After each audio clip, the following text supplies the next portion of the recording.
攞到獎，好彩我仲咁年輕。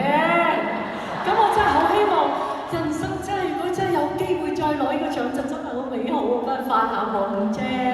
咁即係首先要有一啲好嘅電影作品先。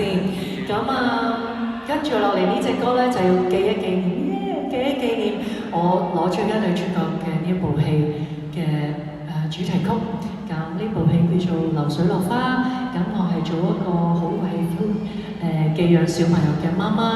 咁真係數手指，原來我都做咗阿媽好多年喎，真係演戲其實好多年前已經阿媽啦。我又唔好介意，我真人 keep 得咁好，冇所謂啫。